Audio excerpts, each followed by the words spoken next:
Imagine a freezing February morning in a tiny English village. The year is 1300. Frost is thick on the thatch, and a thin curl of smoke drifts from a hole in the roof. Inside a one-room timber house, a family is already stirring. They aren't early risers by choice. In the 14th century, if you aren't working by dawn, you isn't eating by dusk. Survival doesn't allow for a Sunday lie-in. Before we dive into their breakfast bowls, let's smash the biggest myth about the Middle Ages. If you're picturing peasants gnawing on giant turkey legs like extras at a Renaissance fair, think again. Turkeys are from the Americas. They wouldn't arrive in Britain for another 200 years. And on the flip side, they weren't all perpetually starving on bowls of gray, watery gruel either. The reality of the medieval English diet is far more fascinating. It was seasonal, incredibly resourceful, dictated by the church, and, at times, brutally restricted. Today, we're stepping into the muddy boots of a medieval English peasant to uncover what they actually ate, what they drank, and how a single bad harvest or a decree from the Pope could change every single mouthful. To understand the food, you have to understand the grind. In 1300, most people in England were peasants. Many were serfs, effectively tied to the land under the feudal system.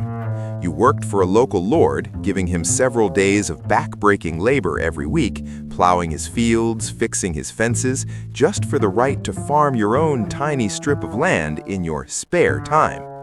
And then there was the church. The church wasn't just a building, it was an omnipresent authority. Every peasant had to pay a tithe, 10% of everything they produced. 1 out of every 10 eggs, 1 out of every 10 sacks of grain, 1 out of every 10 lambs. When you're living harvest to harvest, that 10% was often the difference between a full belly and a long, hungry winter. So, what actually made it onto the table? Let's start with the absolute foundation of medieval life: bread. Bread wasn't a side dish, it was survival. For a peasant, up to 3/4 of their daily calories came from cereals, mainly barley, oats, and rye. While the wealthy feasted on manchet, a fine white wheaten bread, the peasants ate maslin, a dark, dense loaf made from a mix of rye and wheat. In the north, or in wetter regions where wheat struggled, you'd find heavy oat cakes or barley bread. The rule of thumb was simple: the darker the loaf, the poorer the person. If the harvest failed, which happened more often than people realize, flour was stretched with ground peas, beans, or even acorns. They called this horse bread. It did the job, but it wasn't exactly a sourdough treat from a boutique bakery. Bread was so central that it even served as the cutlery. They used trenchers, thick, stale slices of 4-day-old bread used as plates. You'd pile your stew on top, the juices would soak into the bread, and at the end of the meal, you'd eat your plate. Or if you were feeling charitable, you'd throw it to the dogs or the beggars at the door. Now let's talk about meat.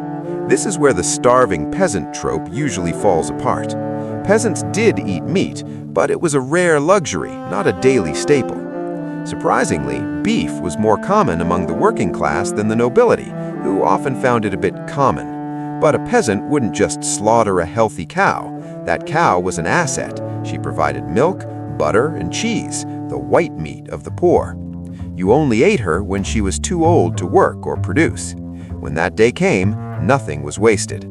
The hide became leather, the bones became tools, and the fat was rendered into tallow for candles or cooking. However, the real MVP of the medieval backyard was the pig. Pigs were the ultimate low-maintenance livestock. They could forage for themselves in the woods or the village muck. When slaughtering time came in late autumn, it was a community event. Every scrap was used. Blood went into black pudding, intestines became sausage casings, trotters were boiled into jelly. The rest was salted or smoked to hang in the rafters, providing much-needed protein through the bleak midwinter. Chickens were kept, but they were essentially egg machines. You didn't eat a chicken unless it stopped laying, because an egg was a compact, high-protein gift that kept on giving. As for hunting, forget about it. After the Norman conquest in 1066, the forest laws meant the deer and wild boar belonged to the king. Pounding a deer was a hanging offense. Unless you were a very lucky and very quiet poacher, venison was off the menu. You might snag a rabbit or a hare, but for the most part, the king's meat stayed in the king's woods. Then there was the fish. This wasn't just about living near the coast, it was about the law of God. The medieval church was obsessed with what you ate and when. By the 10th century, fast days were everywhere. You couldn't eat meat on Wednesdays, Fridays, or Saturdays. Then you had Lent, 40 days before Easter, where meat, milk, and eggs were strictly forbidden.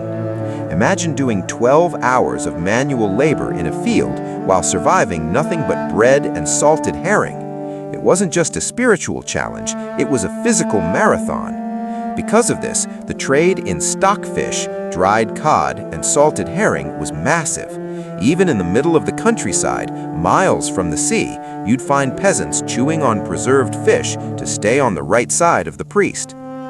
If bread was the backbone of the diet, then pottage was its heartbeat. If you've ever seen a medieval film, you've seen the big iron pot hanging over the fire. That's the pottage. It was a thick, slow-cooked porridge or stew made of whatever was available. The base was usually oats of barley, bulked up with pot herbs from the garden, leeks, onions, cabbage, and garlic. If you had a bit of bacon fat or some beans, in they went. It simmered all day, and as you ate some, you added more. It was the ultimate perpetual stew.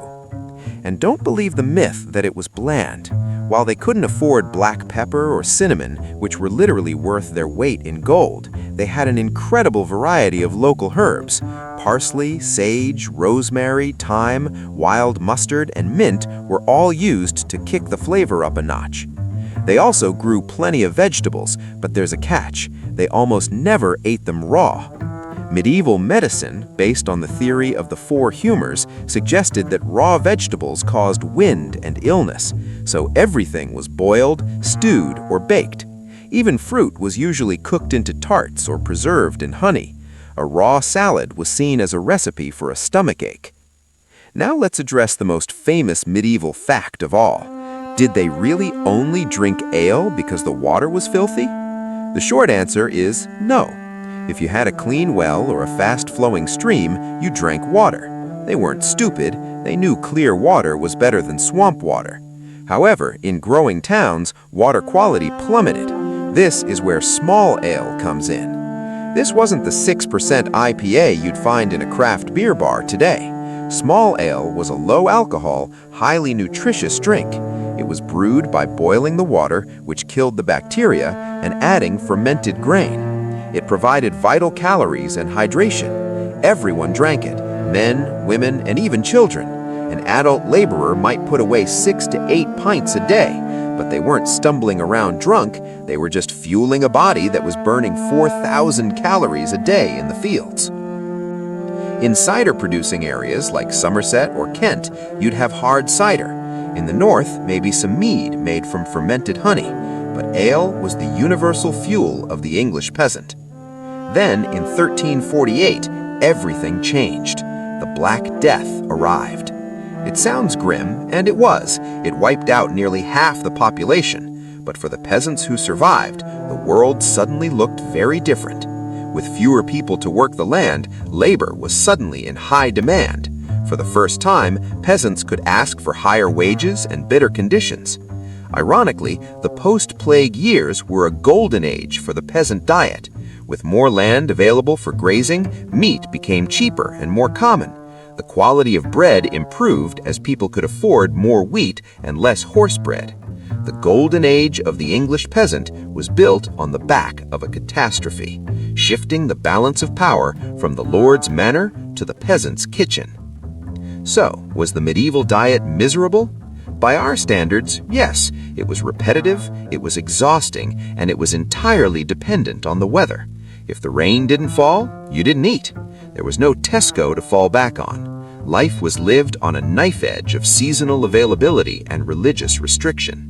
But it was also a diet of incredible connection. They knew exactly where their food came from because they grew it, ground it, and cooked it themselves. It was a diet of the seasons, celebrating the first spring greens and the autumn harvest with genuine joy. The next time you're tucking into a thick bowl of soup or a crusty loaf of bread, spare a thought for your 14th century counterpart. They were tough, they were resourceful, and they made the most of every single calorie the English soil could give them. If you enjoyed this deep dive into the kitchens of the past, hit the like button and let me know in the comments, would you have survived on a diet of pottage and small ale?